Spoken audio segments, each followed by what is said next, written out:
L'esthétique de la machine, l'ordre géométrique et le vrai. 1924. Chaque artiste possède une arme offensive lui permettant de brutaliser la tradition.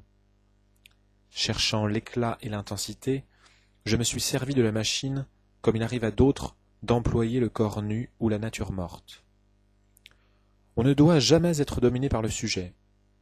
On est devant sa toile, et non dessus ou derrière. Sinon, on date. L'objet fabriqué est là, absolu, polychrome, net et précis, beau en soi, et c'est la concurrence la plus terrible que jamais artiste ait subie.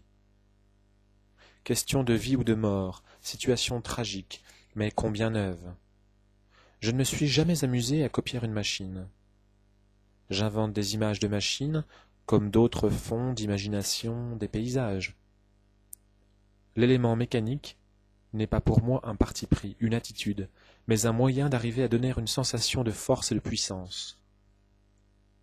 Le peintre est pris entre un chiffre réaliste et un chiffre invention, qui deviennent le subjectif, l'objectif. Il s'agit de centrer, la tête étant, si l'on veut, au ciel, les pieds demeurant à terre. Il faut garder du sujet ce qui est utilisable, et de cet utilisable tirer le meilleur parti possible.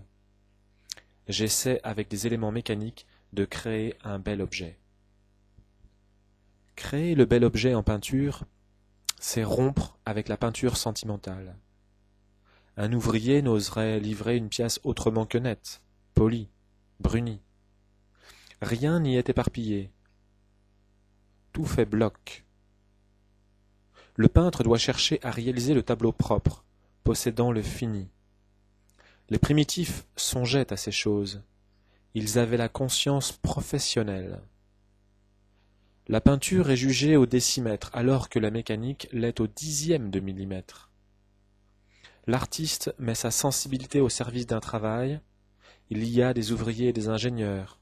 Rousseau est un ouvrier, Cézanne un petit ingénieur. Le ton pur implique l'absolue franchise et la sincérité. Avec lui, on ne triche pas.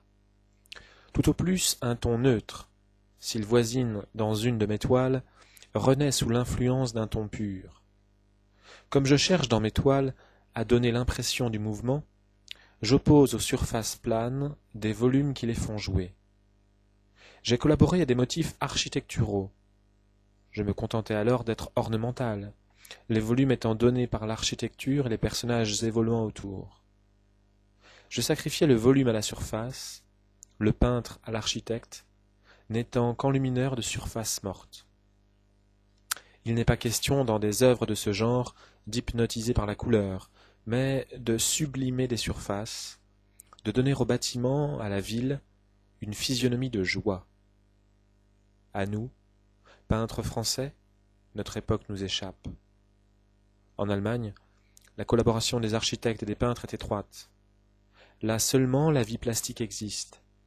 Elle est nulle à Paris, et sera nulle tant qu'on n'admettra pas la possibilité de l'enluminure des murs. Dans le ballet, je ne conçois que l'ornemental. De simples surfaces couvertes de tons plats, c'est ce que je fis pour Skating Ring, ce que je fis pour La naissance du monde. En collaboration avec Darius Milhaud et Blaise Cendrars, nous créâmes un drame africain. Tout y est transposé. Comme point de départ, je prends des statues nègres de haute époque, comme document des danses originales. On y assista sous l'égide de 3 dieux nègres de 8 mètres de hauteur, à la naissance des hommes, des plantes et des animaux. La beauté plastique est totalement indépendante des valeurs sentimentales, descriptives et imitatives.